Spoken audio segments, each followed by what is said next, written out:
Hello, ladies and gentlemen. How are we doing today? My name is JT, and welcome back to another episode of the Gio and JT Podcast. This is episode 15, brother. 15. Dang, man. It's kind of wild. So, if you haven't noticed, episode 11 just came out as of time recording. How are we on episode 15? We're recording a bunch of episodes ahead. We're just doing these these 3-episode session recordings. So that's why the last couple episodes I was wearing the same shirt.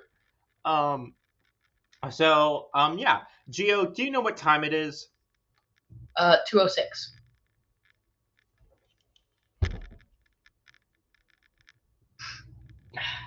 Do you know what time it is? 2:07 now. But, I'm just messing with you. It's time for that theme song. Cue that theme music. Gio JT Podcast under 30 minutes. I know you all missed that last episode. We forgot to do that. Someone forgot to say to activate the theme song. Because, of course, I do the theme song, Gio activates it. He forgot to activate it. Imagine. Couldn't be me. Yeah. Except we didn't do the theme song last episode. As I was uploading it, I was rewatching the episode. I was like, wait, we didn't do the theme song. And I think I even said it in the episode. Like, I just offhanded, yeah, we forgot to do the theme song. Anyway, so today we are talking about the next Disney film in our long list of films that we're talking about. 101 Dalmatians. No. Like, in the score, it goes 101 Dalmatians. Like, it goes in opening credits, which are my favorite opening credits, I think, in the entire Disney catalog. I think those are my favorite. It is my favorite. Wow. Which, is a high bar when you got films like, what's another film? When you got films like Bambi's opening credits. So this is 101 Dalmatians, which is what I'm going to be calling it because I don't want to say. Or I'm just going to call it 101 because fair enough. That's a long title, man. Right. 101 Dalmatians. So, if you look at it, it looks a bit different than our previous films we've talked about. It looks a bit different from Sleeping Beauty, Alice in Wonderland, Peter Pan. The ink lines are a lot thicker, right? Really? Oh, wow. Actually, yeah. So, I see that now. I found this lovely, lovely video on Disney Kids showing clips from the film. I mute the video, but I'm just going to be running this through and talking about the technological advancement. So before we get into anything of the story, let's talk about this film visually. It's different. If the video will play. So, as we can see, we have these thick black lines, right? So, let's review of how animation has worked in the past. You had your main animator who would animate the keyframes, such as so an arm like here, and then right here. And then you would have the in-betweeners who would do the da-da-da. And then all of that would go to the ink and paint department, and then which usually were women. No, it has a reason. I will tell you why it's specific. Okay. Why it's that in a second. So it's then they would be, and it's like said, because women have a lovely touch or whatever. I don't know, but it's a lot of misogyny. Because again, this was the first half of the 21st century. Even today, the film industry still it's more male than female, which sucks. But anyway, so they would ink it, and so you would get these luscious lines. Like in Sleeping Beauty, you could get these beautiful colored lines. Like in Aurora's hair, her hair lines are blonde, not black. Well, there was a technological advancement in the mid in the mid 1950s called xerography, where basically it Word. took it cut that middle process of the inking, not the coloring, but the inking. So I Hmm? didn't fully complete that track of like how the animation process goes, but I digress. Basically, so Okay. basically, instead of someone having to ink it, they could take that piece of paper of the animation, put it through a machine, and that machine, it was basically like a photocopier or a printer, Okay. and it would copy that. The problem, well, was one, it took out that entire inking department because it was cheaper. So a lot of women lost their jobs. But two, um, how do I say this? It looked less good. If you can tell, look at Perdita. Look at these weird, like the lines aren't even fully there. You know, they kind of looked erased, and they're scratchy.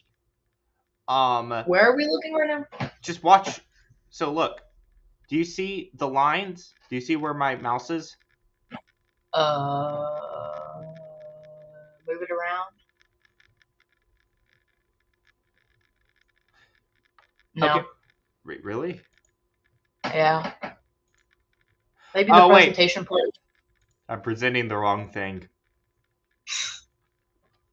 Ah. So you see? Do you see my mouse now? Yes. So you see these thick lines? We haven't seen Hmm. those before, and all these little spots and all everywhere. That was Yeah. because the until until 1977, the printer could not print in different colors other than black. So until 1977, we are firmly in what the Unshaved Mouse and We're the Great calls the scratchies, because the next 6 films all have a scratchy aesthetic to it because of these thick black lines. Now I don't some think they look that bad though. Like I well will say, the random spots they do kind of look, but okay, I don't know. well we'll talk about the spots. Well, do you mean on the dogs or on the couch? No, on the couch Okay, or yeah. whatever they're on. That I think is from the well, that's a background animations. That might be something else. Well, that's the Okay. background. So, but you see how like kind of rough, like the line thickness changes from frame to frame. I mean, not. I don't think it's too noticeable. See, see how that line is going in and out. No, I didn't go back. Okay, look right on his eyebrow. See, Oh yeah. Oh wow. Wow, I didn't realize how noticeable. Wow. yeah. Once you notice it, it gets really noticeable. And so, wow, we've been talking 8 minutes about this. Really? Yeah, it's been 8 minutes, bro. Wow. That went by fast. Jeez. Yeah. So yeah, that was the big technological movement that we will be with, and I might talk a bit more about geography, in later episodes, but let's continue, shall we? So let's talk We should. about what this is based off of. Well, this is based off a book made by Dodie Smith called The 101 Dalmatians. It's a one word difference. Um, so unlike the previous films, I haven't read this book because I just haven't. And the previous ones I've read like parts of it, and like if they're most of them have been like small fairy tales, so it's easy to read. This one or were free public domain. This one, however, is still under copyright because the book came out 1956. It's 2026. Oh my god! I just realized the book is 70 years old. Wow. 70 years old. That's crazy. But this yada yada yada. But this was one of the like this. A lot of people, I feel like people nowadays, especially, were like, Disney, make original content. But as we see in the next couple of films, especially the films that we're talking about today, all of them are based off books.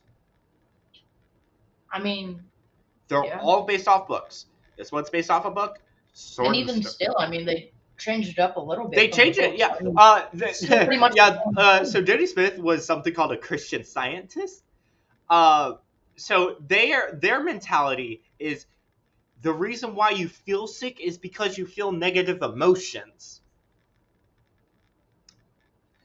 Which Okay, yeah, so I'm a Christian, but that doesn't make sense. yeah, it's kind of like Scientology.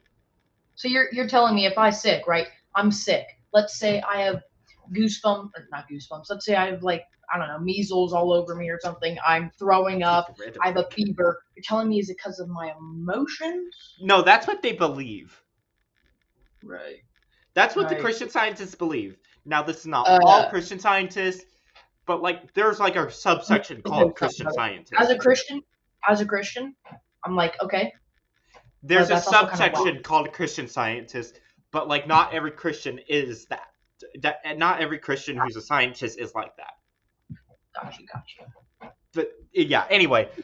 And the sequel is crazy. The sequel, which I will talk to you about off camera. There's a sequel to this book. It's absurd. But Bill Pete, first name mention of Bill Pete. Bill Pete, the genius that he is, he was like, we're having none of that religious stuff. Okay. Oh, I need to talk about why Disney films are secular. So in this film, the dogs get married, and Right. Edita or what are the pets' names? Pongo and Perdita. What are the humans' names? Anyway, I forgot. The humans get married at the same time at Pongo and Perdita. They get married. Well, apparently it was supposed to be like a true like marriage, but then Disney realized at some point, like company was like, maybe we don't do that because we'll be performing sacrilege and implying that dogs have faith and stuff. And basically, it came down to either A, we do that, or B, we and upset all the religious viewers, which were most of the audience. Or C, or B, we don't do that, and we just don't acknowledge religion. And that's why most Disney films, yeah. How'd that be like religious? Well, like say if they portrayed your religion wrong, how upset would you feel? Really upset. Exactly. That's what how does getting married like portray religion? The dog's getting married. Right. Because dogs don't have a religion. Right. But what does that have to do with getting married? Well, they get married in a church. Okay. But I digress. But the original idea was for them to get married like at a true like religious marriage. And that just didn't happen because they didn't want to say, hey, they just didn't want to upset religious viewers by portraying their faith wrong. That's why most Disney films don't really acknowledge religion. Not because the animators are rabid atheists, but because portraying religion wrong loses the film money. It's the business motive, not the moral motive. I mean, if they got my religion wrong, I'd be like, okay, I'm no longer a viewer to y'all. Exactly. So that's why they just didn't want to do it. And that's why until we talk about Hunchback, Disney's move, and even like Hunchback is the closest Disney has ever gotten to talk about religion. I mean, like literally, it's a church. Right. It's the closest you can get. But let's talk about this film. So as we talked about, as I said, I think I said last time, I didn't. Maybe I did. Sleeping Beauty bombed pretty bad, and budget cuts happened, causing this xerography becoming the new mainstream for Disney. And even like if you watch the original Flintstones show, like a lot of cartoons like from the 60s and 70s, Peanuts, or Charlie Brown, right. They have these thick black lines from xerography. I remember watching an old Charlie Brown short the other day. Oh yeah, that's xerography, because I know this animation nerd. Right. So yeah, um, we talked about that. We talked about that. We talked about that. Oh yeah, we didn't talk about Bill Pete that much. So Bill Pete, this is the first time ever in the Disney Animation Company that there's ever been one solo credited writer. Like, remember Alice in Wonderland had 13. Oh yeah. This one has one, Bill Pete, who did a pretty great job adapting this. Um, so yeah, he adapted Jody Smith's book, and I think Jody Smith even sent him a letter telling them that she liked the changes that Bill Pete made in this film. Now, while yes, this film was a success, it wasn't as successful as a live action film. And as we'll see in the next couple of decades, there's going to be a lot more time in between the animation films.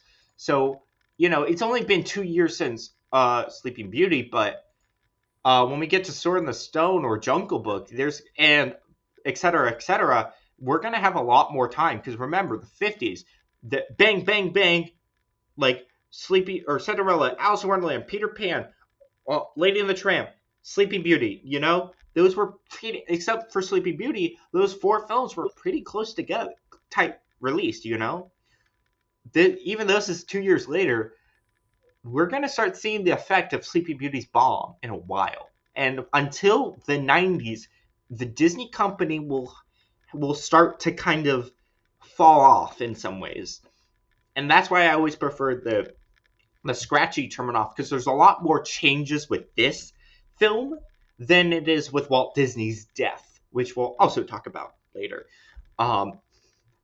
Which, Gio, don't worry, we'll talk a lot about all that stuff today, just not in this episode. Okay. So, let's see, what else? Oh, George Bruns, the master. So, remember the guy I talked about last time, George Bruns? He was the one. He was the one that helped adapt the music from Tchaikovsky and Sleeping Beauty. I think so. Well, he's back at it again. So this is George Bruns, and this is his first time in a Disney animated film actually taking control of like the music. Instead of using Tchaikovsky, all of the music that is jazzy and great is all him. So, and as we see throughout the scratchies, it's very jazzy. There's a lot of big, bombastic, jazzy stuff, and you can thank George Bruns. But there was also another duo. Well, actually, no. Did they work on this film? No, that's next film. I was about to spoil the next film. Ooh. But yeah. So let's see. Is there anything controversial in this film? I don't think so. Oh wait, we need to talk about the cinema. We need to talk about the whole. We need to talk about this film more. So remember, as I said in the previous episodes, how Lady and the Tramp and Sleeping Beauty, they were in widescreen, right? That 16:8 ratio. Well, you remember how I said that it was expensive and it was like these big pieces of paper, right? Right. Well, because Sleeping Beauty bombed, we went back to full screen. We went back to 4:3 because of budget cuts. Also, remember how I said about the geography was cheaper? Yeah. By women. They also got fired. Like, I think there's video of like 400 women just walking out of the Disney company because they all got fired. Really? Yep. 400? Didn't know that. I don't know if it was that exact number, but I think it was. I'm fuzzy. It's fuzzy. But yeah, with technological advancements, a lot's changed. And I was talking about George. Who was I talking about there before I got into the whole? Oh, full widescreen. Yeah. So, but we talked about how full widescreen has now become the main ways cinemas have made themselves different from home television. Most cinemas were equipped with widescreen, unlike back in Lady and the Tramp where they weren't. Now they are. Again, 5 years. 5 years of changed a lot, So, they weren't equipped to show us a full screen film. So they had to crop the film. So they had to cut off the top and bottom, and so and stretch out the middle to make it look like it was made in a widescreen. Okay. So the ones on 101 Dalmatians, like on VHS when it was first released back in the 80s, and the VHS, those were actually the original versions of it. Those were the not cropped ones. And the ones on Disney Plus, and you can find this, I think, modern day DVD, Blu-ray, whatever, are still the uncropped versions. Gotcha. So it's kind of weird when you go from like Peter Pan, Lady and the Tramp, Sleeping Beauty, and then you go to 101 Dalmatians. We're back where we were. We kind of degraded in technology, but we also upgraded too, in some ways. Yeah. So we lost those beautiful, luscious ink lines for xerography, but it got cheaper in these, and yeah. Oh, I haven't even talked about the characters. So we need to talk about. Oh wait, no, I haven't took my medicine today. If you couldn't tell. But let's talk about let's play another game of. Hello, ladies and gentlemen. Welcome back to another episode of Does This Walt Disney Animated Feature Film Have a Remake from the Walt Disney Animated Feature Films? I'm your host, JT. I'm here with the good host, the good contestant, Griyu. How are you doing today, Griyu? I don't know who Griyo is, but I'm Gio, and I'm doing fantastic. Welcome back. JT? I'm good. Now, does this Walt Disney Animated Feature Film released by the Walt Disney Animated Feature Film Production have a live-action remake? Yes. Does it have a sequel? Yes. Does it have a prequel that's not connected to those other two films? Live action or animated? Live action. Yes.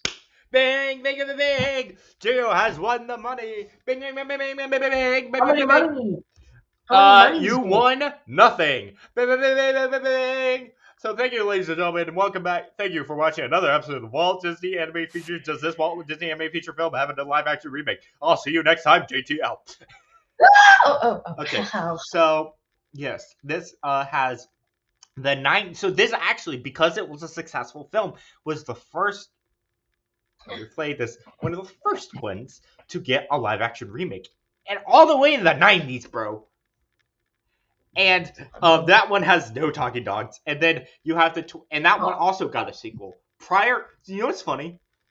What? As 101 has a direct-to-video sequel, right? Huh? It does a direct-to-video sequel. Okay.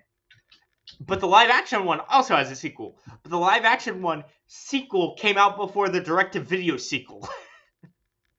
Interesting. So they made a remake, and then there are sequels to that remake before this got a sequel. And then of course you have the 2021 Cruella, which is pretty good.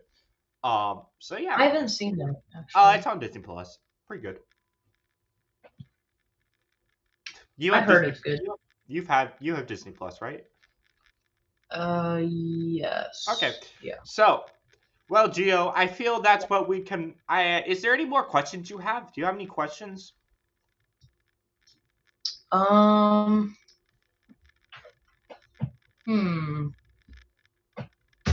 So.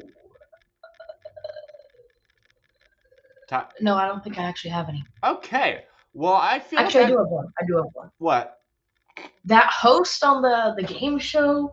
Anyways, ladies and gentlemen, I think that's a good ending for this episode. Where does he live? So, Gio, do you have any final words? I'm gonna get that host. All right, see you guys next time. JT out.